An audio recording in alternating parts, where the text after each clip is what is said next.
I've played a lot of Street Fighter 6 and it's a great game, but I'm not really here to tell you that it's a great game. Fighting games have a stigma of being extremely difficult for newcomers, offering nothing past a bare bones story or arcade mode and focusing entirely on multiplayer where this happens.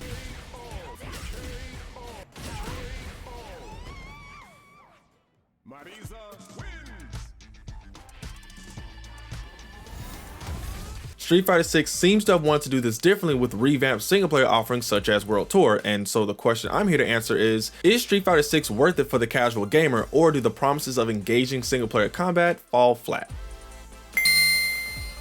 Hello world and all who inhabit it, it is I, the Great Saiyaran, and I'm co-hosting a community Street Fighter 6 tournament with cash prizes. If you're interested in participating, scan the QR code on screen right now. I hope to see you all June 17th right here on YouTube and on Twitch at twitch.tv/mwestby, where my co-host will be streaming the tournament live as well. I have a love-hate relationship with fighting games. I love them because they're fun with friends, cool combos give a great satisfaction, and they can be a beautiful representation of some of our favorite TV shows and anime. On the other hand, they're pretty sweaty, and most times you get a brain-dead CPU-driven story that offers no preparation for the real-life demons you face once you queue up. I think Capcom really put some sauce into the single-player offerings to encourage newcomers to the scene and prove that fighting games can be more than just a niche genre. Street Fighter 6 broke the record on launch day for concurrent players on any Steam Street Fighter, Tekken, or Mortal Kombat game. Then, the next day, broke the record for all-time concurrent player count for a paid, non-free-to-play fighting game. At a full $60, people are buying Street Fighter and are actually playing it, but that can't only be online casual and ranked play. Some of that has to be the single player, right? World Tour is the main attraction, but there are some other key features that attract the single player casual as well as newcomers to the scene who want to be deeper in the fighting game community like myself. Let's start with World Tour. I'm kind of torn on it. I have pros and cons to this mode, and ultimately I'm enjoying it, but I'm also falling back on the online rank to continue to push me to play this game. If we're looking at it from a casual perspective, then we should take a deeper look at World Tour and just World Tour.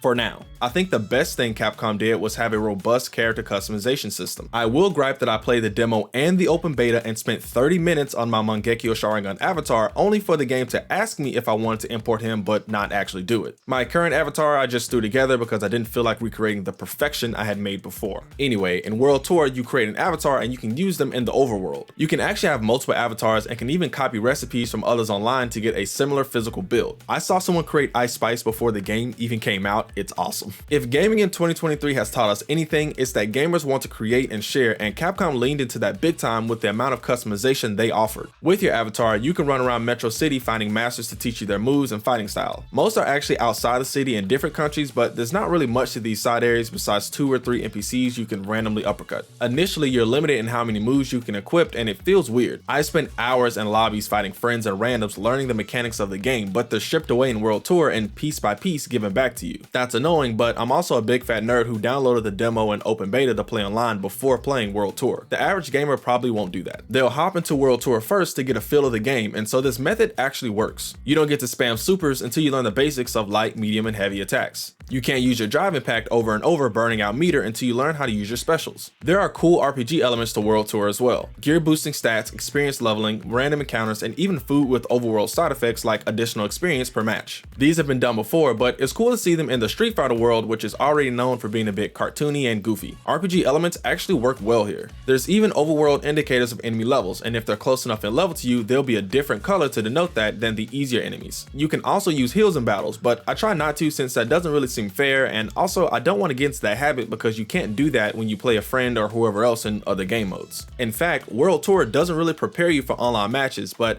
I don't know if it's supposed to. I was a level 25 fighting a level 25, and he had almost 2 times as much health as me and was actually a really good NPC. I didn't have certain moves unlocked for wake up, so every time I was knocked down, I had to find a different way to get safe. I lost the entire match and had to use my mouse to continue. On my 3rd round fighting him, I actually had to use heals and other status items I had to either boost my damage or nerf his incoming damage. I thought that power scaling was kind of unfair because before that, I had no problem fighting enemies with half a kit. Even if I had used every vitality focused skill on my skill tree I had a choice of, I don't think I'd be at those numbers. The entire situation makes sense for a game game in general, but when Street Fighter 6 does it, it almost feels disingenuous if you're ever gonna play online. Again, if you're a casual single player gamer, then you definitely don't care, but as someone who wants everyone to experience every part of this game, I have to mention it. There is a story to World Tour, but I have no idea what it is. I just know you play as a beginner fighter and basically experience this world and its characters in a fun and wacky way. It's fun and gets the job done when I don't feel like being washed online. Aside from World Tour, there are a few more local options for single players like the arcade. This is more of a light story mode that consists of a short text cutscene, some curated fights against opponents your characters would actually face, and then an end credit scene that has some great music.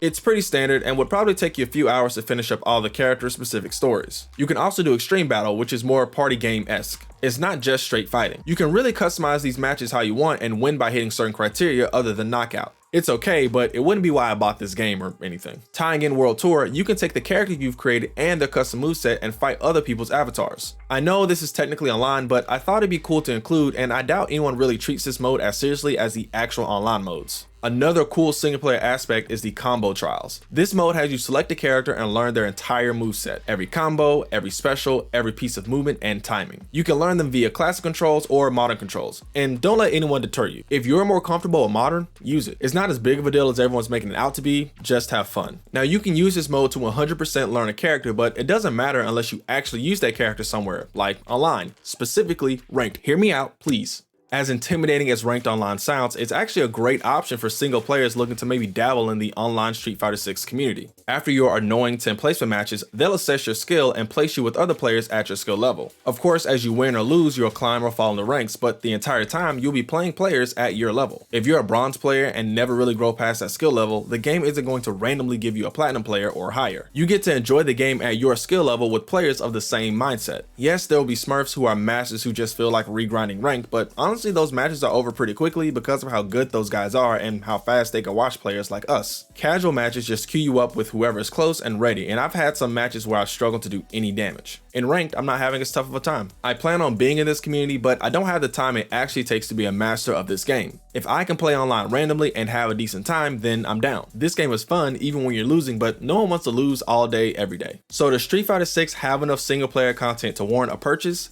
Yes, but if you're only buying this game for the single player, maybe just wait. It's fun, unique, and intriguing for Capcom to try this, but they also made it an amazing fighting game that has great optimization for online play. If you're gonna play online and single player, I can't recommend it enough. If you're only gonna play the single player stuff, maybe wait for a $20 discount or something. Thank you so much for watching. Don't forget about the community tournament, and also don't forget to check out some of my other videos like the one where I found my main in Street Fighter 6. Be sure to like, comment, subscribe, all the good stuff, and I'll catch you in the next one. Peace.